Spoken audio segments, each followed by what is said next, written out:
नमस्कार, मैं हूं मयूरिका और आप वीएनआम टीवी पर मेरे साथ देख रहे हैं मुद्दे की बात। मुद्दे की बात में आज बात होगी महंगाई की, क्योंकि देश भर पर महंगाई की मार इस कदर छा रही है कि अब हर व्यक्ति परेशान है। गरीब और मध्यम वर्ग के लोगों को तो असर हो ही रहा है, जो उच्च मध्यम वर्गीय लोग हैं वो भी इस बढ़ती हुई महंगाई से परेशान है।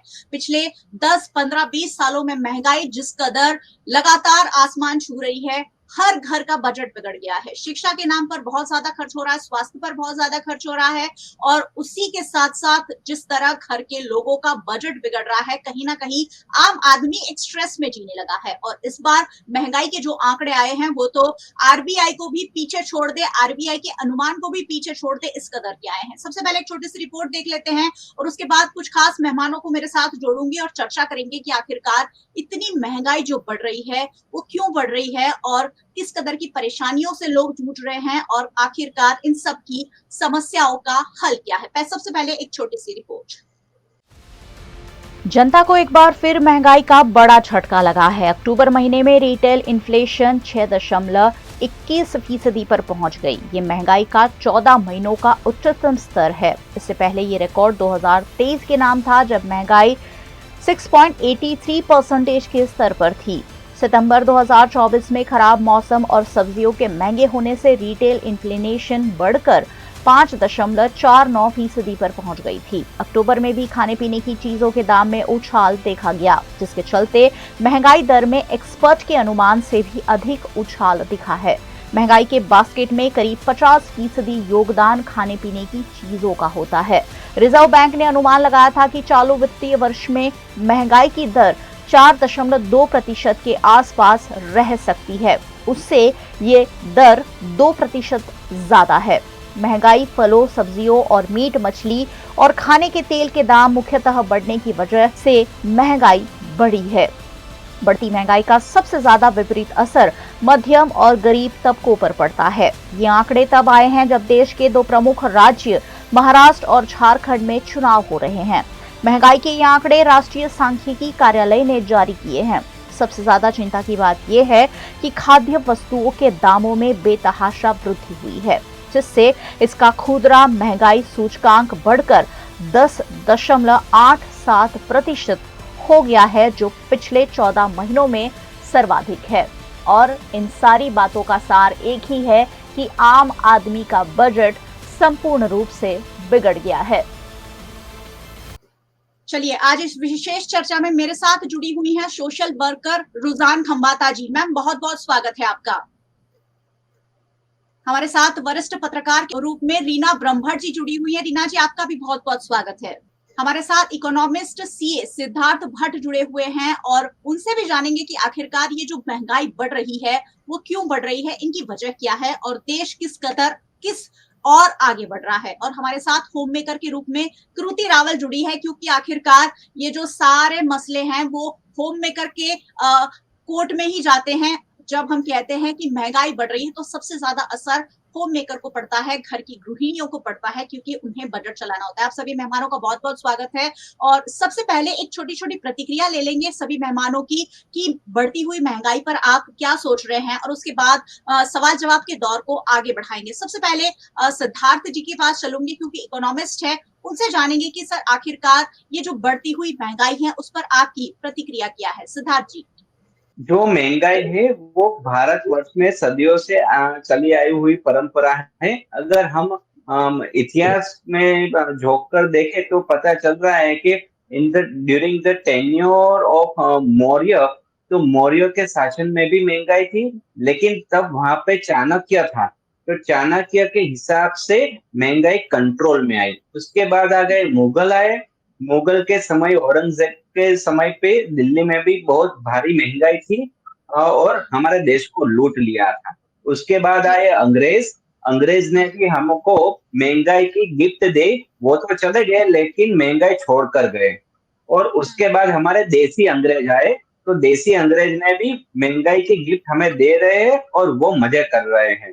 तो ये पूरा जो महंगाई है वो जब से एग्रीकल्चर शुरू हुआ है तब से सदियों से महंगाई चलती आ रही है। लेकिन ऑन प्रेजेंट ये समरी राउंड है, इसलिए मैं कह रहा हूँ कि Bharatvarsh compare to other countries हम काफी अप्रोप्रिएट पोजीशन में है। महंगाई है लेकिन इतनी ज्यादा भी महंगाई नहीं है जैसे हम पड़ोसी देश में देखे, पाकिस्तान में देखे, श्रीलंका में देखे, बांग्लादेश में देखे, और रशिया यूक्रेन वॉर की वजह से यूरोप में देखे। तो अब जब जी विंटर आ रहा है तो यूरोप में महंगाई और बढ़ने वाली है। तो ये सब परिप्रेक्ष्य में हम देखते हैं तो भारत एक संतुलित राष्ट्र है, और गुजरात एक क्योंकि एक डेवलप्ड स्टेट है, तो महंगाई और विकास साथ साथ चलते हैं। वो हमें राय प्यार के हम साथ साथ है, तो जितना विकास होने वाला है उतना महंगाई भी बढ़ने वाली है। तो as a Gujarati we have to be ready कि बिहार की बजाय गुजरात में महंगाई ज्यादा रहने वाली है। चलिए, गुजरात में महंगाई रहेगी और देश भर पर ही महंगाई की मार छाई हुई है। रीना ब्रह्मभट्ट जी हमारे साथ जुड़ी हुई हैं, सीनियर जर्नलिस्ट है। मैम, क्या ख्याल रखती हैं महंगाई के बारे में? सबसे पहले तो आपको इसके लिए बहुत बहुत अभिनंदन और शुक्रिया कि आपने ये मुद्दा उठाया, क्योंकि ये मुझे लगता है कि एवरग्रीन मुद्दा है। कभी भी आप ये मुद्दा लेकर आ सकते हैं, क्योंकि सबको ये परेशान करने वाला मुद्दा है। कोई भी सरकार आए, इंदिरा जी ने गरीबी हटाओ का नारा दिया था, लेकिन आज देखो गरीब हट रहे, गरीबी तो नहीं हटी। गरीबी मतलब आप महंगाई भी बोल सकते हो, क्योंकि महंगाई की मार से इंसान गरीब बनता है। और आपको ये भी याद दिला दूं कि 1998 में मेरे ख्याल से सुषमा स्वराज की जो सरकार थी, वो प्याज के जो भाव बढ़े थे उसकी वजह से गई थी। तो लोग जो है कभी कभी ऐसा जवाब भी देते हैं कोई भी सरकार को कि भाई इतनी महंगाई हम नहीं झेल सकते, ये ज्यादा हमारे पर बोझ है। एक बात ये है, तो सरकारें कुछ भी वायदे करे, लेकिन मैं ये बोलती हूँ मयूरिका जी कि अगर महंगाई है तो उसके सामने रोजगारी होनी चाहिए, रोजगारी के स्कोप होने चाहिए, लोगों की इनकम बढ़नी चाहिए। लेकिन आप देखो पिछले कितने सालों का रिकॉर्ड, तो आप देखो रोजगारी वहीं के वहीं पर ठहरी हुई है और महंगाई रॉकेट गति से आगे बढ़ती जा रही है। इसलिए जो रोजगारी है, रोजगारी वर्सेस महंगाई, मैं ये बोलूंगी, तो ये जो है ये सिचुएशन, इसकी वजह से आम आदमी तो बहुत परेशान है। आप देखो समाज का जो मिडिल क्लास है मोस्टली, उसकी जॉब की आप क्या समझते हो सैलरी, वो आज मोस्टली 10-15 हजार में सैलरी में जॉब करते हैं। तो आप सोचो कि 10-15 हजार में आज इंसान क्या क्या हो सकता है, कुछ नहीं हो सकता है।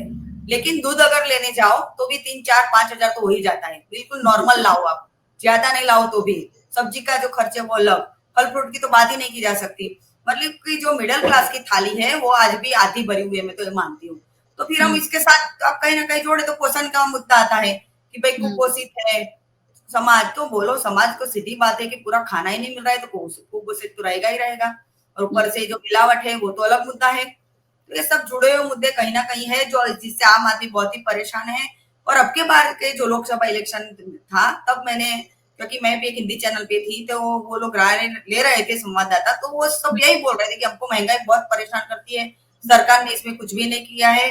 तो महंगाई जो है बिल्कुल घटने का नाम नहीं ले रही है। महंगाई घटने का नाम नहीं ले रही है, उसके सामने अगर रोजगारी हो तो शायद ये समस्या थोड़ी हल हो सकती है। रुझान जी, आप क्या सोचती हैं इस पर?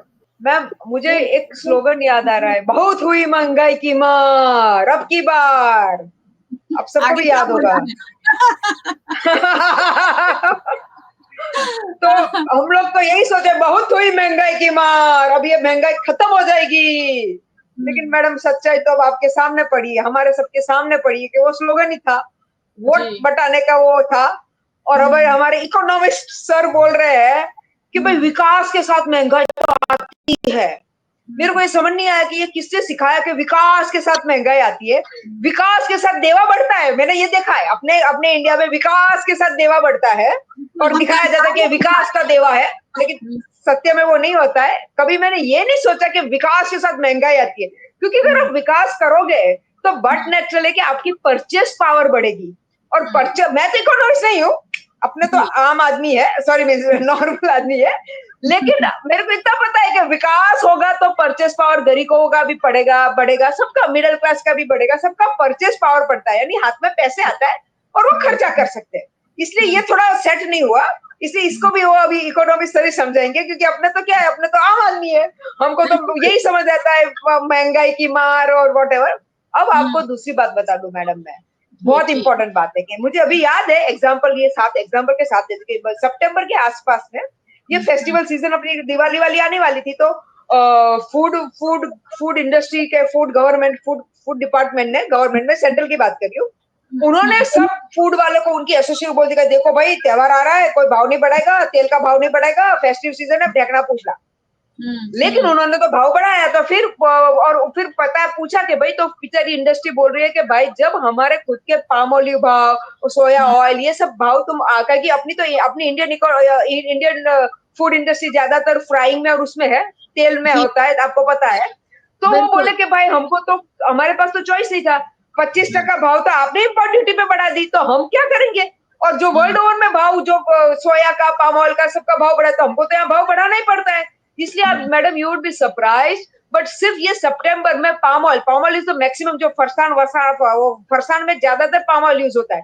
मुझे याद है 3 या 4 साल पहले हमारी गवर्नमेंट ने पाम ऑयल का मिशन किया था, मिशन पाम ऑयल, जिसमें पाम ऑयल हम बाहर से नहीं लाएंगे, हम इंडिया में करेंगे। वेरी गुड, करना ही चाहिए भाई इंडिया में।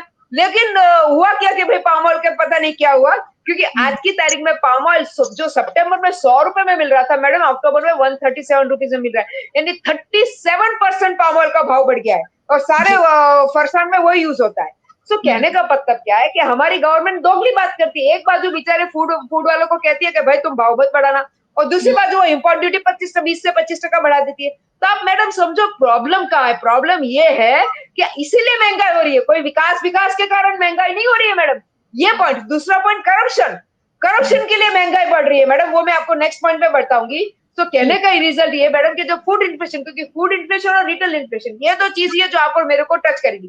तो सरकार की करनी और कथनी में बहुत फर्क है, ये कह रही है रुझान जी, और ये बात बहुत ज्यादा सही भी है कि सरकार की करनी और कथनी में फर्क की वजह से कहीं ना कहीं नागरिक सफर करते हैं, और सबसे ज्यादा सफर करती हैं घर की महिलाएं, क्योंकि आखिरकार हमें ही घर चलाना होता है हर वक्त, क्योंकि आमदनी है वो हर बार एक जैसी आने वाली है, लेकिन खर्चा हो सकता है हर बार अलग अलग हो। कृति रावल जी हमारे साथ जुड़ी हुई है।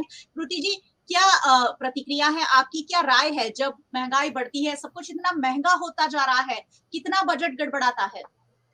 नमस्कार और धन्यवाद मयूरिका जी। अपनी बात शुरू करने से पहले मुझे एक कहावत याद आती है, वो जिनके हाथ में हर वक्त छाले रहते हैं, वो जिनके हाथ में हर वक्त छाले रहते हैं, गौर कीजिएगा, उन्हीं के दम पे तो महल वाले रहते हैं। बिल्कुल, क्या बात है। वर्तमान स्थिति में हमारे सामने बहुत सारी समस्याएं हैं, और सबसे ज्यादा जो उभर कर आने वाली समस्या है वो है महंगाई की समस्या। आम आदमी आखिर कब तक इस सवाल का जवाब ढूंढता रहेगा कि कब तक हमें इस महंगाई का मार झेलना पड़ेगा। सरकारें आती है, आके जाती है, दिलासे देती है, देखती ही जाएगी, पर इस सवाल का जवाब ना आज तक किसी ने दिया है, ना कोई दे पाएगा। हम जो आम आदमी है ना, वो कोरोना काल में से बहुत ही मजबूताई से बाहर उभर के आए हैं, पर जो चीज नहीं बढ़ी है वो है हमारी आमदनी, जो चीज नहीं हुई है वो है हमारी बचत। बस कुछ मिला है तो ये महंगाई का मार है। दो हाथ जोड़कर इस सरकार से बस एक ही विनती करती हूँ कि अगर आप सरकार बनके हमारे देश का बजट अच्छे से संभाल लेंगे ना, तो हम जो होम मेकर्स है ना, हमारे घर का बजट इतनी बुरी तरीके से ऊपर नीचे नहीं हो जाएगा। हमारे देश का जो राज्य है महाराष्ट्र, जिसमें सबसे ज्यादा प्याज का उत्पादन होता है, आज उसी राज्य में एक समय था 40 रुपीज पर केजी प्याज मिला जाता था, आज 70 to 80 रुपीज पर केजी वहां पे मिल रहा है। और शायद वो दिन वहां पे दूर नहीं दिखने को मिलेगा जहाँ पे सेंचुरी भी हो जाए कि 100 रुपीज पर केजी प्याज भी मिल जाए। दुख ये होता है कि जिस देश को हम गर्व से अपना कहते हैं, वो देश अगर थोड़ा सा आम आदमी के बारे में भी सोच ले ना, सिर्फ चुनाव आए और बड़ी बातें कर ले कि भाई हम आएंगे, हम ये करेंगे, हम वो करेंगे, आप आओगे तो हमें दिखेगा कि आप क्या करोगे, पर जो करते हो ना वो कभी दिखता ही नहीं है। तकलीफ ही वहां पे होती है। आम आदमी तो बेचारा हर एक चीज, हर एक परिस्थिति में से उभर के बाहर आएगा। हम बड़ौदा वासी है, हमने पूरी की परिस्थिति भी देखी है, जहाँ पे कैश डोल की सहाय की बात की गई थी। अच्छी बात है कि सहाय की बात तो हुई, पर जो मध्यम वर्ग और आम आदमी होता है ना, मध्यम वर्ग तो मुंह खोल के ये तक नहीं बोल पाता कि हम किस कठिनाई में हैं, हम किस परिस्थिति में झूम रहे हैं, क्योंकि जो सबसे ज्यादा विकट परिस्थिति होती है ना, वो मध्यम वर्ग और आम आदमी की होती है। एक समय था जब हम 500 रुपए की नोट लेके वेजिटेबल मार्केट में जाते थे, तो हम अच्छे से 2, 3, 4 या शायद हफ्ते की सब्जियां लेके आ जाते। अब तो सोच के आते हैं कि भाई कितनी आइटम आएगी, 2 या 3 आएगी। तो बस यही सोचने की और समझने की बात है जो सरकार को अब आम आदमी के लिए सोचने की जरूरत है। बहुत सही बात है। आप जब बात कर रही हैं कृति जी, मेरे कहीं ना कहीं गूज बम्स आ रहे हैं, क्योंकि ये जो बात है हर कोई इससे रिलेट कर पाएगा, क्योंकि सब्जी लेने जब हम जाते हैं तो 500 रुपए में 1 या 2 दिन की मुश्किल से सब्जी आती है, क्योंकि 80 रुपए किलो प्याज मिल रहे हैं। प्याज हर घर में रोज-रोज इस्तेमाल होते हैं, लेकिन अब प्याज, टमाटर, आलू ये सारी चीजें हमें कटल करनी पड़ रही है। वैसे दूसरी सब्जियां जो है वो भी कोई सस्ती नहीं है। हर एक सब्जी बहुत ज्यादा महंगी है। हम सोचते हैं, पहले हम सोचते थे सब्जियां महंगी हो जाती थी तो हम दाल कटोल खा लेते थे, लेकिन अब वो भी 100, 200, 250, 300 रुपए जब किलो मिल रहा है तो आम आदमी कहाँ जाएगा। बहुत बड़ी ये डिबेट है, जो पॉलिटिकल डिबेट से भी ज्यादा महत्वपूर्ण इसलिए हो जाती है क्योंकि हर एक आम आदमी को ये टच करती है। चलिए, मेरे साथ और मेहमान जुड़े हैं, उनसे भी राय लेते हैं। सबसे पहले रीना जी के पास चलूंगी। महिलाएं आज ज्यादा जुड़ी हैं, तो महिलाओं को घर चलाना होता है। रीना जी, आपके घर चलाने में क्या दिक्कतें आती हैं? जी बिल्कुल सही बात है, क्योंकि सब आप देखो तो ऐसी कोई चीज तो है ही नहीं कि जो महंगाई से पार है, अलग है मतलब। तो सब कुछ महंगाई है। आप फल लेने जाओ, फ्रूट लेने जाओ, या फिर कुछ भी लेने हो। सबसे बड़ी बात मयूरिका जी ये है कि आज महंगाई की जब हम बात करते हैं, जो अपर लेवल मिडिल क्लास है उनके जो खर्चे हैं वो भी कुछ कम, मतलब कि कम नहीं है। उनके खर्चे जो है वो भी उनके लिए महंगाई साबित होते हैं। देखो आप अभी लाइफस्टाइल जो है उनमें देखो आप काफी मतलब चेंज हुआ है। आज जो जरूरियात का जो लिस्ट है वो बहुत बड़ा हो चुका है। पहले एक जमाना था कि हाथ धोने के लिए सबको कुछ कोई भी साबुन चल जाता था, लेकिन आज डेटॉल हैंड वॉश चाहिए, नहाने के लिए वो जेल चाहिए, इसके लिए वो चाहिए, एयर फ्रेशनर चाहिए, ये चाहिए, वो चाहिए। मतलब कि जो मिडिल क्लास है उससे भी ऊपर का जो अपर मिडिल क्लास है उनके लिए भी ये चुनौती बनाया है लाइफस्टाइल मेरे ख्याल से। अब बात महंगाई की बात करो, लेकिन महंगाई जो अलग अलग मेरे ख्याल से उसका अलग अलग स्वरूप है। एक स्वरूप ये भी है कि अपर मिडिल क्लास है उनका जरूरियात का जो लिस्ट है वो बिल्कुल चेंज हो गया है। तो आप देखो कि आपका घर में तुरंत डिमांड आएगी कि ये मार्केट में नई चीज आई है तो लानी पड़ेगी। ये मुद्दे भी कहीं ना कहीं आपको मतलब टच करते हैं कि भाई ये तो लाना ही पड़ेगा। अभी एयर फ्रेशनर खत्म हो गया है, रूम फ्रेशनर खत्म हो गया है, अभी ये हाँ, मतलब ये दो थोड़ी दोहरी बात मुझे लगती है कि हमें हर चीज चाहिए भी सही और हमारे हम महंगाई का रोना भी हम रोते हैं, लेकिन हमें हर चीज चाहिए भी सही है। ऐसा भी हो गया है कि और हमें हर हर चीज घर की में आदत पड़ गई है। हर घर में मयूरिका जी ये भी है कि हर दूसरे और तीसरे दिन आज बच्चों की डिमांड पे आप देखो पिज्जा आएगा, बर्गर आएगा। यस, और उससे भी ज्यादा आज तो आप देखो कि फूड इंडस्ट्री में भी आप देखो, होटल में, रेस्टोरेंट में क्या आ रहा है। अभी एशिया का फूड आ रहा है, साउथ एशिया का फूड, तो उसमें जी, जापान भी आएगा। मतलब कोई ना कोई ऐसा फूड आ रहा है कि जो मेरी समझ के भी बाहर है, तो वो लोग बिल्कुल। ऑर्डर करेंगे कि भाई मुझे ये ऑर्डर करना है। तो आज का जो है जो बजट है ऊपर मिडिल क्लास का, मैं ये बात करूंगी क्योंकि हमने मिडिल क्लास की तो बात कर ली, लोअर क्लास की तो बात ही नहीं की जा सकती। उनकी उनका मैं आपको एक उदाहरण दूंगी। अपर मिडिल क्लास के लिए भी ये चुनौतियां है आज की लाइफस्टाइल, उसमें आपको जो मल्टीनेशनल कंपनियां हैं या फिर लोकल है वो आपको ये सिखाएगी कि भाई आपको ये चाहिए। अभी मैं आपको एक एग्जांपल दूंगा इनका। तो एक मैसेज आया कि भाई एक साबुन से घर के हर एक परिवार नहीं नहा सकता है, आपको हर एक को अलग साबुन रखना पड़ेगा। अब सोचो कि एक बाथरूम है किसी के पास, तो वो लोग क्या 5 मेंबर है तो 5 साबुन रखेंगे। तो आपको ये सब सिखाया जाता है मार्केटिंग जो स्ट्रेटेजी के जी, मुताबिक। जी, भाई जी। आप इतने लोग हैं, आपको तो ये चाहिए, अगर आप ये नहीं करोगे तो आप बीमार पड़ जाओगे, ये आपके लिए हाइजेनिक नहीं है, नॉन हाइजेनिक है। मतलब कि आपके दिमाग के साथ ही पूरे दिन एक खेल लड़ता जा रहा है और आप उसमें भी कहीं ना कहीं शामिल होते हो। तो अपनी महंगाई की और सरकार की हम दुहाई देते हैं, लेकिन ये जी, कि ये भी है कि आज जो मार्केटिंग कंपनियां मार्केटिंग फंडा में हम फंस जाते हैं। बिल्कुल सही कह रहे हैं आप। जी, इसलिए ये महंगाई जो है वो अलग महंगाई है, उसका जी, स्वरूप अलग है, उसके चैलेंजेस अलग है। तो अपर मिडिल क्लास को भी देखो उनका बजट जो है कहीं ना कहीं गड़बड़ा जाता है क्योंकि उनके घर पे रुझान जी, रेस्टोरेंट, मैं आती हूँ आपके पास। जी, उनके पास भी आप देखो कि जी, स्विगी आएगा, जोमेटो आएगा, कुछ ना कुछ ब्लिंकिट आएगा और वो लोग तो कमीशन लेंगे। टमाटर नहीं है भाई, ऑर्डर कर दो, चलो कौन लेने जाएगा मार्केट। ये हाँ, अब ब्लिंकिट तो ये हो गया, ब्लिंकिट ले लो, स्विगी, इंस्टामार्ट ले लीजिए, तो आपको डिस्काउंट भी चाहिए, आपको डिलीवरी फ्री चाहिए, फिर आप 200 रुपए 300 रुपए का सामान अपने आप खरीदने लग जाते हैं।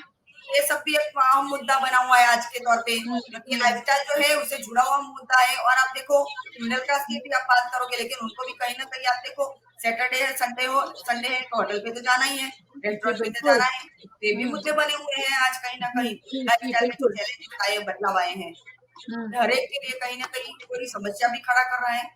और उससे हेल्थ के इश्यू भी आ रहे हैं क्योंकि बाहर का जी, खाना ज्यादा हो गए हैं। जी, तो जी, जी। समस्याएं तो इतनी है कि अगर हम मतलब डिस्कस करने बैठे तो शायद 1 घंटा भी कम पड़ जाए मेरे ख्याल से तो। बिल्कुल, बिल्कुल सही बात है। रुझान जी लगातार कुछ जोड़ना चाह रही हैं। मैम, ये थोड़ा-सा डबल स्टैंडर्ड लग रहा है। महँगाई है, हम लोगों के पास पैसे नहीं है, वो भी है, लेकिन हमें जो चीज़ चाहिए वो चाहिए और वो ऑर्डर करनी है तो करनी है। क्या कहेंगे? नहीं नहीं मैडम, आप लोग कहीं थोड़ा डाइग्रेस हो गए। अब मैं आपको प्रैक्टिकल बातें समझा दूं, प्रैक्टिकल राइट, ये जो फैक्चुअल्स है। सबसे हाँ। पहले मैं ये कह दूंगी कि एग्जांपल, अभी मेरे घर में एक छोटा सा मेरा रूम बन रहा है, तो मेरा कॉन्ट्रैक्टर, यानी बड़ा कॉन्ट्रैक्टर नहीं, छोटा कॉन्ट्रैक्टर काम कर रहा है। उसके पास उसने 1 साल पहले गाड़ी ली है 10 से 12 लाख रुपए की, उसने फोटो भी दिखाया मेरे को। और मैंने पूछा कि भाई वो ईएमआई पे ली है, और भाई 1 साल में उसने खाली 7,000 किलोमीटर वापरी है। भाई मैंने कहा तो 7,000 किलोमीटर तो कोई मजाक है, आप यू अंडरस्टैंड कितनी कम वापरी है, ठीक है। तो वो बोलता है कि मैडम क्या करे, स्टेटस दिखाना पड़ता है हमारे को भी ये वो। सो यू अंडरस्टैंड कि आपने गाड़ी ईएमआई पे ली है, कुछ 12,000 या 13,000 को ईएमआई भर रहा है, ये भी मैंने उसको पूछा। तो कहने का पर्पस ये है कि चाहिए इसलिए क्योंकि हमें स्टेटस दिखाना पड़ता है। आप समझो, अब प्रॉब्लम वो है, पहला पॉइंट, यानी आई डोंट अग्री। सेकंड, अगर आपने वो क्विक कॉमर्स, अब आप क्विक कॉमर्स की बात कर रहे हो, ठीक है कि भाई ये भी चाहिए वो भी चाहिए, नहीं, यहाँ भी आप गलत हो। गलत इसलिए क्योंकि क्विक कॉमर्स से मेरा तो माल मेरे को सस्ता मिल रहा है। मैं आपको एग्जांपल दूं, बीच में मेरे को एक क्रीम चाहिए था, मैंने अमेजोन पे वो क्रीम देखा, महंगा था, मुझे ये क्विक कॉमर्स पे सस्ता मिल गया मैडम, तो मैंने मंगा लिया। आप समझो मैडम, इससे एज अ कंज्यूमर वो थोड़ा फायदा हो रहा है हमें। क्विक कॉमर्स, रिटेलर रो रहा है, मैं बता दूं, वो पूरी अलग स्टोरी चलेगी उसमें। रिटेलर रो रहा है क्योंकि उनका बिजनेस बंद हो रहा है, क्विक कॉमर्स का बिजनेस आ रहा है, लेकिन ये एक अलग पॉइंट है, लेकिन एज अ कंज्यूमर मुझे फायदा हो रहा है। तीसरी बात बता दूं मैडम, आज की तारीख में 65 रुपए किलो टमाटर है, और लहसन तो मैंने कितने दिनों से खाया नहीं, क्योंकि 400 रुपए किलो है मैडम, 400 रुपए किलो लहसन है, ठीक है। अगर इससे मैं बताती हूँ ना, मुझे पता है, मैं भले घर में खाना नहीं बनाती हूँ, लेकिन आइडिया है मैडम खाना के क्या क्या रेट चलते हैं मार्केट में। और मैडम जो आज से 1 या 2 साल पहले मुझे याद है 5 और 10 रुपए या 15 रुपए किलो टमाटर हमने खरीदे हैं, और उसके सॉसेज बना के रखे थे, एग्जाम्पल दे रही हूँ आपको मैं। तो अभी 65 रुपए किलो टमाटर, वो अभी से नहीं, कब से है। और लहसन अभी से 400 रुपए किलो नहीं है, कब से 400 रुपए किलो है। जिससे कहने का पर्पस मैडम ये है कि ये जो घेले जैसे भाव बढ़ रहे हैं। अब एग्जाम्पल एक और दे दूं आपको, आप बोलते हो ना कि नहीं मैडम बोला, अभी आगे मैडम बोले सबको ये चीज गलत बोले, क्योंकि नेस्ले का चेयरमैन ऑन रिकॉर्ड बोल रहा है कि भाई हमको इन्फ्लेशन के कारण, एग्जाम्पल उसने दिया है कि इन्फ्लेशन के कारण, और वो भी अर्बन एरिया में, रूरल में नहीं, क्योंकि सब अर्बन में भी ट्रांसफर हो रहे हैं ना, रूरल में तो कम लोग रह गए, सब अर्बन में आ रहे हैं। तो वहां पे हमारे जैसे कि किटकैट बंद हो गई, लोगों ने किटकैट खाना कम कर दिया, यानी KitKat is a luxury item madam, समझे। इसलिए अगर आपको गिनोगे, रेस्टोरेंट में रोज जाना है तो अरे महीने अठवाडिये में एक बार तो बंदा है रेस्टोरेंट में जाएगा, वो हाउसवाइफ एक्सपेक्ट तो करेगी ना कि पूरे दिन किचन में ही रगड़ती रहेगी। तो मैडम ये वाली बात हुई। अब एक और बात बता दूं आपको कि इसलिए it is the duty of the government, और ये मैडम कंट्रोल हो सकता है। जैसे एग्जांपल है, ये हिंदुस्तान है, नेस्ले के चेयरमैन ने खुद कहा कि भाई कॉफी के जो कॉफी बीन्स है तो कितने भाव बढ़े, 12 से 15% बढ़े, फिर भी हमने कॉफी का वो भाव एब्सॉर्ब कर दिया, और हमने फिर भी हमारे कॉफी के रेट इतने नहीं बढ़ाए। वो एग्जांपल दे रहा है। तो ये टाटा फूड्स वाले भी एग्जांपल दे रहे हैं कि भाई हमारा भी बिजनेस कम हुआ है।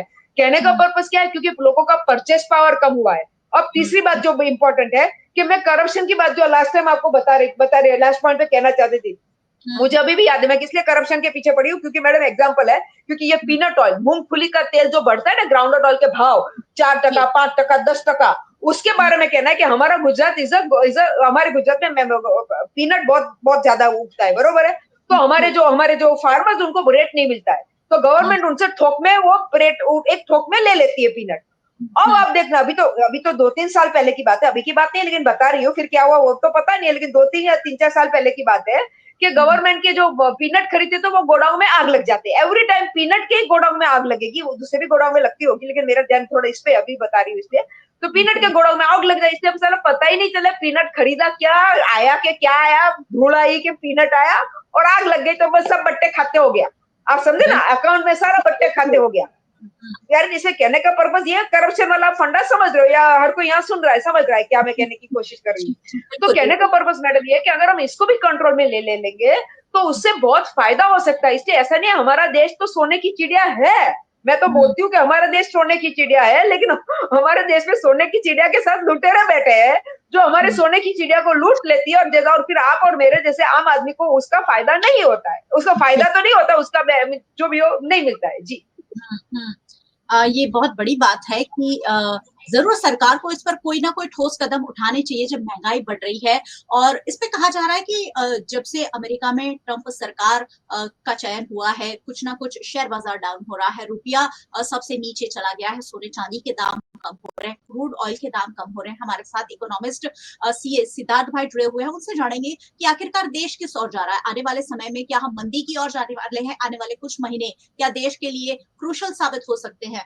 सिद्धार्थ भाई बताइए, देश में आने वाले कुछ महीने हैं या मैं कहूंगी साल है जो 2025 का, क्या हम मंदी की ओर लीड कर रहे हैं? जिस तरह से सब कुछ नीचे जा रहा है, सिर्फ महंगाई ऊपर जा रही है। वैसा नहीं है।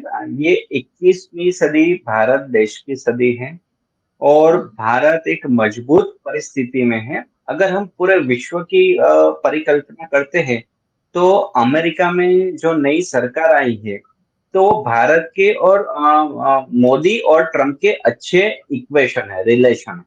तो उस तरह से we do not need to worry, चिंता करने की जरूरत नहीं। बाकी देश को परिप्रेक्ष्य में देखें तो रशिया यूक्रेन युद्ध चल रहा है, इसलिए पूरा यूरोप डिस्टर्ब है। उस तरफ अफ्रीका अंडर डेवलप्ड नेशन है, तो चाइना ने पूरा अफ्रीका को खरीद लिया है, हम ऐसा कह सकते हैं। उस तरफ मिडिल ईस्ट को देखते हैं तो उनको भी टेंशन है कि इजराइल का बॉम्ब हमारे वहां पड़ा जा सकता है। और जापान देखे तो जापान की पॉपुलेशन काफी मैच्योर हो गई है, एज हो गई है। तो पूरे विश्व में जो ब्राइट स्पॉट है वो सिर्फ और सिर्फ भारतवर्ष है। भारत की मेजोरिटी जनता युवा है। और महंगाई के बारे में परिप्रेक्ष्य में बात करें तो हम लोग अभी डेवलप नेशन नहीं हुए, तो हमारा ग्रोथ हो रहा है, हमारा विकास हो रहा है।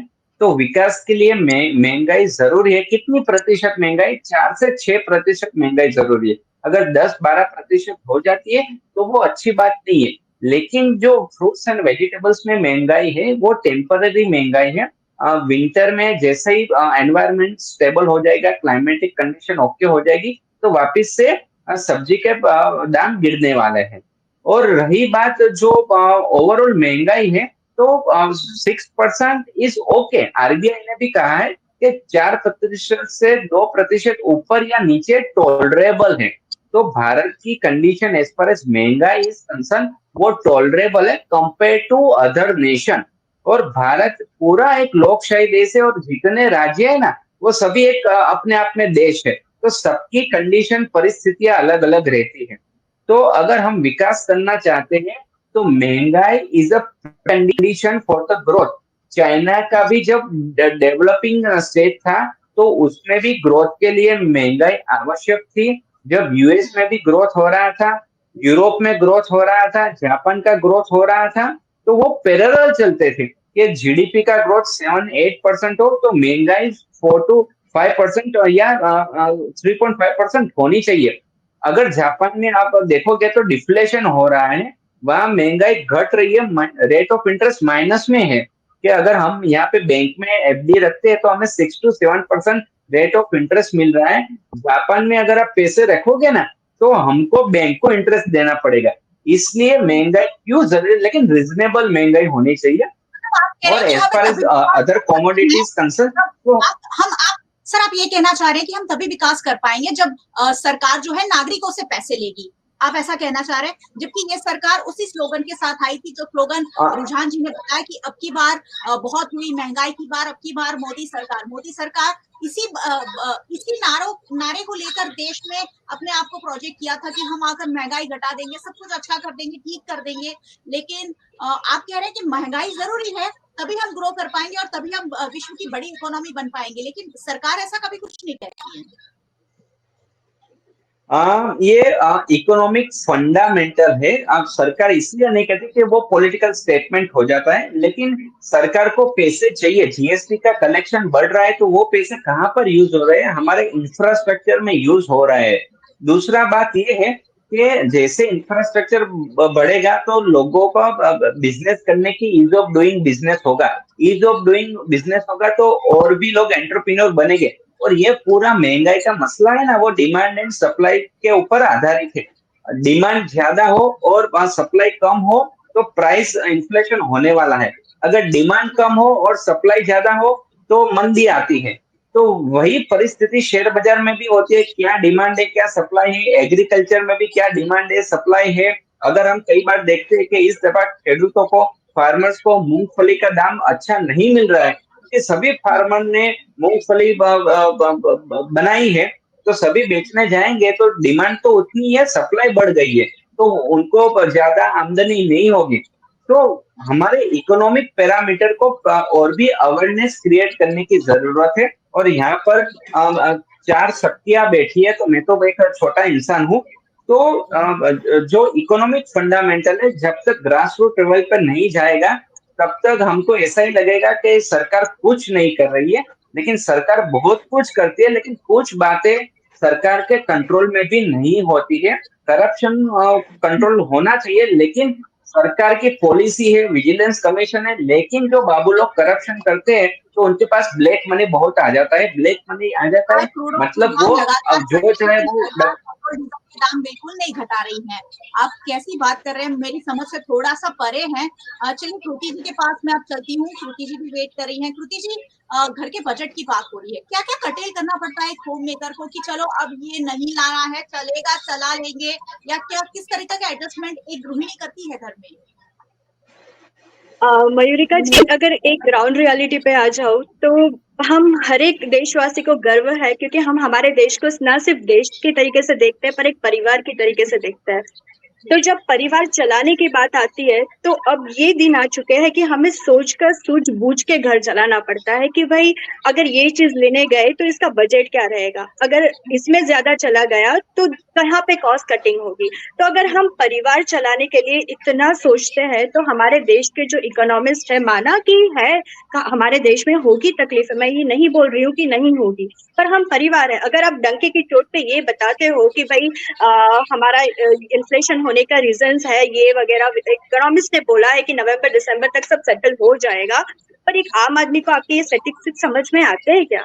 एक आम आदमी क्या ये सोचता है जो रोज कमा के रोज अपना दिन चलाता है? जैसे हम एक मिडिल क्लास होते हैं, हम हमारा बजट सेट करके रखते हैं, जब हमारी दिक्कतें बढ़ जाती है तो ये करप्शन वगैरह जो चलता है, क्यों गवर्नमेंट उस पर अपनी लाल आंख नहीं दिखा सकती? कभी टैक्स में तो हमें रिलैक्सेशन नहीं मिला, तो फिर इन्फ्लेशन में क्यों नहीं मिल रहा है हमें? क्यों हमें ही मिडिल क्लास को ही हमेशा कुर्बानी देनी पड़ती है? क्यों हमें ही सोचना पड़ता है? क्यों हमें ही परिवार में डिस्कशन करने बैठना पड़ता है कि भाई इनकम इतनी है, तो अगर इनकम इतनी है तो एक्सपेंस कितना होगा, उसका बजट रखना पड़ेगा, उसका बैलेंस शीट रखना पड़ेगा। तो क्या ये टैक्स पेयर होके भी हमें ही करना है? हम जब सरकार को बिठाते हैं तो भरोसे से बिठाते हैं कि आप सिर्फ देश नहीं चलाओगे, आप हमारा परिवार तक चलाओगे। हम हमारी फर्ज नहीं भूलते, हम हमारी ड्यूटी नहीं भूलते, हम टैक्स टाइम पर देते हैं आपको, तो क्यों आप इतनी राहत हमें सामने नहीं दे सकते कि हमें इन्फ्लेशन की महंगाई से थोड़ी राहत दे पाए? क्या कर सकती है, क्या कदम उठाए जा सकते क्यों हैं? क्यों सरकार ये जो जहाँ पे करप्शन होता है, जहाँ पे बहुत हम सब कुछ जानते हैं, we know every damn thing कि कहाँ पे क्या हो रहा है, क्योंकि न्यूज और मीडिया से ही हमें पता चलता है कि क्या कहाँ चल रहा है, कहाँ पे घूसखोरी हो रही है, कहाँ पे एक्सप्लॉयटेशन हो रहा है, कहाँ पे वेजेस कम दिए जा रहे हैं, कहाँ पे टैक्स के नाम पे ज्यादा जीडीपी लिए जा रहे हैं, कहाँ पे जो चीजें रोक हो सकती है जो ऑफिशियल्स के हाथ में होती है। आप और हम तो एक कॉमन सिटीजन है, अगर हमारे हाथ में सत्ता होगी और हम अगर कहीं पे कुछ गलत होना देखते हैं तो अगर हम उनका बोलते हैं कि this something is going wrong, please do something about this, तो भी कोई आके हमारे साथ तो खड़ा होता नहीं है। तो अगर आम आदमी को ही अपनी जंग लड़नी है तो फिर सरकार को सत्ता देके क्या बनता है? मतलब inflation her every world is facing, मैं मानती हूँ हर कंट्री में होगा, तकलीफें आती है, पर परिवार समझ के अगर आप हमारी सहाय करोगे, एक आम आदमी के साथ सरकार रहेगी तो सरकार के साथ आम आदमी रहेगा ही रहेगा। The only thing I want to say, आज के दिन आपके प्लेटफॉर्म पे आना मेरा सौभाग्य इसलिए है क्योंकि आज चिल्ड्रंस डे है और बच्चे हमारे देश का आधार स्तंभ होते हैं, आने वाला कल है। मैं हाथ जोड़ के हर एक परिवार, हर एक माता पिता से एक ही विनंती करती हूँ कि हम हमारे बच्चों को ये चीज सिखाए कि कल उठ के जब वो अपनी सेवा हमारे देश के लिए समर्पित करे तो बस इतना समझ के निकले कि ईच वन हेल्प एवरीवन। अगर हम किसी का दुख, किसी का दर्द समझेंगे तो शायद इस प्रश्न का जवाब तब हमें ढूंढने ना निकलना पड़े कि महंगाई की मार सिर्फ आम आदमी पर ही क्यों। जी, बिल्कुल। मुझे लग रहा है कि अगर हम अपना भविष्य सँवारेंगे मतलब हमारे बच्चों को अच्छे संस्कार देंगे, अच्छी परवरिश देंगे, अच्छी सोच देंगे तो हमारा देश ज़रूर बहुत आगे बढ़ेगा। बहुत छोटी-छोटी प्रतिक्रिया लूँगी सभी मेहमानों की। रुझान जी से शुरू करती हूँ। रुझान जी, महँगाई कैसे कम की जा सकती है? एक आम आदमी क्या कर सकता मैडम, है? नहीं, मैडम एक मिनट, मेरे को वो जवाब बाद में दूंगी। और वो उसके लिए इतने सारे लोग इकोनॉमिस्ट और वो इतने बाबू सबको रखे, करोड़ों रुपए हमारे जाते हैं उनकी सैलरियों में, तो वो उनको जवाब देना है। लेकिन फिर भी मैं वो जवाब दे दूंगी। लेकिन इंपॉर्टेंट बात, सबसे पहले आरबीआई खुद बोल रहा है, आरबीआई खुद बोल रहा है कि भाई मैक्सिमम 6% रिटेल इन्फ्लेशन होना चाहिए। हमारा 6.2% चला गया है, वो खुद टेंशन में आ गया आरबीआई। यानी inflation is real, inflation is not हुआ कि भाई है दूसरे देश का मुझे कोई लेना देना नहीं है, मुझे मेरे देश का लेना देना है। दूसरी बात, देश चलाना गवर्नमेंट का काम है, लोगों के लिए देश चलता है। तो हाउडी ट्रम्प के लिए देश नहीं चलता है, लोगों के लिए देश चलता है, तो वो गवर्नमेंट का काम है उनको चलाना। दूसरा पॉइंट कि ऑक्सफैम का रिपोर्ट ही बोलता है कि 50% जो लोअर से अपने जो 50% लोग हैं वो 64% जीएसटी इंडिया में भर रहे हैं। तो वो जो अमीर लोग हैं, जो अमीर टॉप 5 के 10% है, वो खाली कुछ कितना 5 के 7% भर रहे हैं। सो मैडम, ये काम है हमारे इकोनॉमिस्ट का। आप हमें हमारे जैसे ये पैनलिस्ट को पूछोगे जिसकी कोई नॉलेज नहीं है कि भाई कैसे महंगाई की मार कम करते हैं, वो तो मैं पहले ही बोली कि भाई करप्शन कम कर लो, ये ड्यूटी पुटी कम कर लो, तो अपने आप बहुत, मैंने कहा ना, हम तो सोने की चिड़िया है, हमारे पास तो बहुत कुछ करने का है, लेकिन हम नहीं कर सकते। तीसरी पॉइंट, अभी जब से ये अक्टूबर में तुमने देखा डॉलर कितना 83 पॉइंट समथिंग 90 था, अभी 84.50 पे हो गया है डॉलर। ऐसे बोलते ना कि डॉलर ज्यादा गिरेगा कि किसी की एज गिरेगी, ऐसे सभी डायलॉग थे।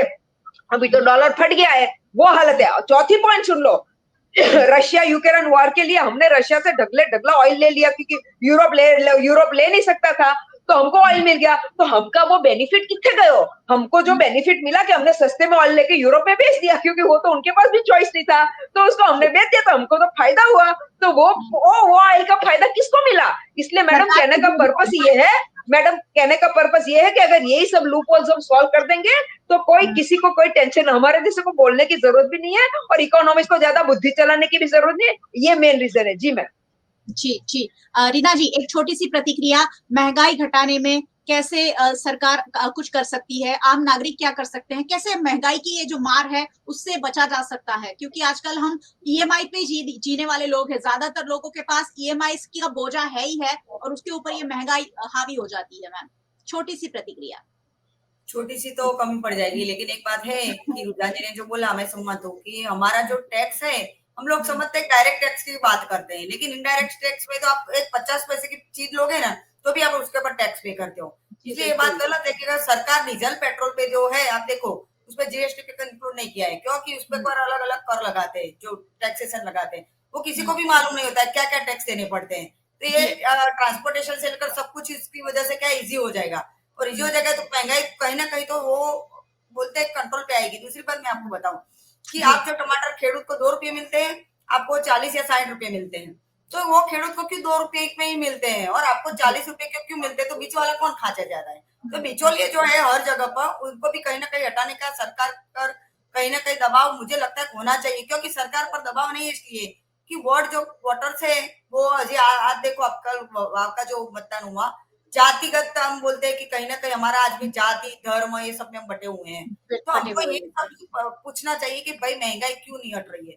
आप कहीं कुछ भी करके महंगाई हटाओ, तो महंगाई की ये रीजंस है। सबसे पहले मैंने बताया तो टैक्सेशन में कुछ कर सकते हो, जो इनडायरेक्ट टैक्सेस है जो लोगों को नहीं दिखते हैं, लेकिन हर चीज पे टैक्स होता है। एक बात है, एक बात ये है। दूसरी बात है कि जो बिचौलिए हैं उनको कहीं ना कहीं कंट्रोल करने पड़ेंगे, उनके ऊपर लगाम कसी जाए तो कहीं ना कहीं क्या है, खेडूत को भी कुछ फायदा होगा, और डायरेक्ट बीच में जो कमीशन लौटेगा तो हमको वो टमाटर है वो चलो 40 पे नहीं तो 30 पे तो मिलेगा ही मिलेगा, मुझे लगता है। तो बिचौलियों की जो टीम में जो ऑर्गेनाइज्ड क्राइम गैंग जो होती है इसी तरह के ये लोग हैं, तो उनको भी कहीं ना कहीं कंट्रोल करना पड़ेगा। तो काफी सारे उपाय हैं जो सरकार अपना सकती है। हमारे साथ इकोनॉमिस्ट है सर, किस तरह से ये जो समस्या है सुलझा सकती है? क्या एक आम आदमी यही सोच के बैठा रहेगा कि विकास के लिए महंगाई जरूरी है? क्या सरकार कुछ कर सकती है? अगर छोटे कम शब्दों में आप कुछ बता सके सर। जो कंट्रोलेबल मेजर है फ्रॉम द गवर्नमेंट साइड, तो गवर्नमेंट वो कदम उठा रही है, लेकिन कई सारे फैक्टर अनकंट्रोलेबल होते हैं which is not in the hands of the government. जैसे रुपीस डॉलर का जो इक्वेशन है वो बिगड़ रहा है, तो वो भारत की वजह से नहीं है, ग्लोबल पर्सपेक्टिव में फोकस यूएस के तरफ हो रहा है, इसलिए भारत का रुपीस कम हो रहा है, इसलिए भारत की इनएफिशिएंसी नहीं दिखा रहा है, बट ग्लोबल इक्वेशन चेंज हो रहा है which is not controllable by Indian government. और महंगाई घटाने के लिए हम क्या कर सकते हैं? यस, कि हमारी जो पॉलिसीज है उसको ग्राउंड लेवल पे एक्चुअल इम्प्लीमेंटेशन हो सकता है, तो महंगाई मेरे को ऐसा लग रहा है कि काफी न्यूट्रलाइज हो सकती है। लेकिन कुछ ना कुछ lack of political will at the implementation stage is causing for the inflation.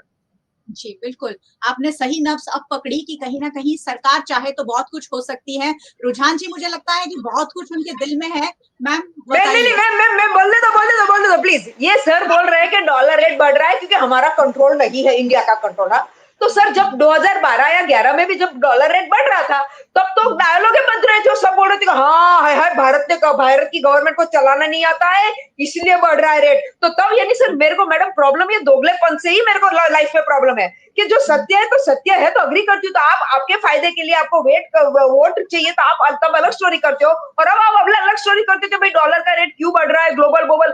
मेरे ख्याल से तो मुझे कुछ जितना मेरे को इतना आता नहीं है, लेकिन अगर 2012 में कोई ग्लोबल रीजन नहीं है तो अभी just for your benefit of being little bit, क्या कहते हैं कि दिखाने के लिए कि भाई हाँ अभी देश का कोई गलती नहीं है, तो मैडम बहुत गलत बात कर रहे हैं, इसलिए मैंने हाथ उठाया। क्योंकि ultimately message should go clear, not दोगलापन, इसलिए। जी बिल्कुल, बिल्कुल। कृति जी, एक एंड नोट पर क्या जोड़ना चाहेंगी? क्या किया जा सकता है? कैसे क्या अब हमें अपना हाथ कंट्रोल करना पड़ेगा? क्योंकि खर्चे तो हैं, बढ़ रहे हैं, बच्चों के एजुकेशन में बहुत पैसा खर्च हो रहा है, उसके ऊपर से सब्जी, दाल, दूध सब कुछ महँगा है। तो एक आम आदमी कैसे सब कुछ सुचारू रूप से अपनी लाइफ को हैंडल कर सकता है? मयूरिका जी, मैं हूँ तो एक प्राउड होम मेकर, पर क्योंकि मेरे देश ने मुझे अच्छी शिक्षा दी है इसलिए मुझे इतना तो समझ में आता है। मैं ये सजेशन देना तो मतलब देश के लिए बहुत छोटी बात होगी, पर इतना तो मुझे समझ में आता है कि अगर गवर्नमेंट अब अपना हैवी लिफ्टिंग इन्वेस्टमेंट शुरू कर देना, जैसे sectors like government sectors, agricultural sectors या फिर पावर सेक्टर्स। क्योंकि लास्ट टाइम जब नवंबर में गवर्नमेंट ने बजट दिया था दैट वाज 49%, और इस बार जितना दिया गया है वो 36% है। तो we can see the difference. बस एक लास्ट हाथ जोड़ के, पता नहीं मैं किसको बोलूं, वो तो नहीं समझ में आ रहा, पर गुजराती में बहुत अच्छा एक भजन था जो हम सुनते आए हैं कि वैष्णव वजन तो तेने रे कहिए जे पीड़ पराई जाने रे। तो जो हमारी सत्ता में बैठे हैं वो हमारी भूमि से गए हुए हैं, थोड़ी सी हमारी पीड़ा समझ लीजिएगा, क्योंकि हम आम आदमी हैं, हम ये आपका मैथ्स नहीं समझते। देश में दुनिया में क्या चल रहा है ये हमारा विषय नहीं है, हम हमारा योगदान देते हैं, बस हमें हमारा घर चलाने के लिए सक्षमता रखिए कि दीजिए और हमारा साथ दीजिए, तभी जाके कह पाओगे सबका साथ सबका विकास। बहुत सही बात है। और एक आम आदमी को क्या लेना देना कि अगर अमेरिका में ट्रंप सरकार बन रही है, उससे तो 2 वक्त की रोटी जुटानी है, उससे कोई फर्क नहीं पड़ रहा है कि किस किस देशों के बीच युद्ध चल रहा है। उससे तो अपने परिवार के साथ जो युद्ध चल रहा है, अच्छी शिक्षा देने का, अपने बूढ़े माता पिता को अच्छा स्वास्थ्य देने का, और घर में 2 वक्त की अच्छी रोटी आए, वीकेंड पर कहीं बाहर चले जाए, थोड़ा सा मनोरंजन हो जाए, बस कि भारत का एक आम नागरिक यही चाहता है। और उसमें देश की सरकार अगर थोड़ा सा कुछ अपनी ओर से एफर्ट डाल दे, जो चुनाव के दौरान होती हैं, उससे अलग कुछ एफर्ट अगर 5 साल में डाले जाएं तो शायद बेहतर जीवन हम लोगों को प्रदान कर सकते हैं। और ये सरकार की जिम्मेदारी है, क्योंकि भर भर झोली वोट जब लिए जाते हो तब हर व्यक्ति का उत्तरदायित्व सरकार अपने आप पर लेना चाहती है। तो महंगाई पर भी जरूर कुछ ना कुछ करना चाहिए। बहुत बहुत शुक्रिया आप सभी मेहमानों का हमारे साथ जुड़ने के लिए। Thank you so much. Thanks you. और बहुत बहुत शुक्रिया आप सभी व्यूअर्स का हमारे साथ जुड़ने के लिए। वैसे आपको क्यों नहीं जुड़ना चाहिए? ये सारी बातें हम कर आखिर आपके लिए रहे हैं। महंगाई की मार हम सबको परेशान कर रही है, और इसीलिए मैं कह रही हूँ रोज 8 बजे मुद्दे की बात में मेरे साथ जरूर जुड़िए, क्योंकि मैं यहाँ उन्हीं मुद्दों पर चर्चा करती हूँ जो आप सबके लिए जानना जरूरी है। आप हमें वीएनएम टीवी को यूट्यूब चैनल पर देख रहे हैं, सब्सक्राइब जरूर कर लीजिए अगर अब तक नहीं किया है तो, और बेल आइकन प्रेस कर दीजिए ताकि वीएनएम का हर अपडेट सबसे पहले आपको मिल सके। आप हमें फेसबुक पर देख रहे हैं, शेयर जरूर कीजिए। महंगाई सिर्फ आपको परेशान नहीं कर रही है, आपके रिश्तेदारों को, फ्रेंड्स को, परिजनों को, सबको परेशान कर रही है। आप हमें ओटीटी प्लेटफॉर्म्स पर देख रहे हैं, डेली हंट, वोडाफोन टीवी, जियो टीवी और जियो टीवी फाइबर 498 नंबर के चैनल पर वीएनएम टीवी को रोजाना 24 घंटे लगातार देखा जा सकता है। देखते रहिए वीएनएम, जुड़े रहिए वीएनएम के साथ। नमस्कार।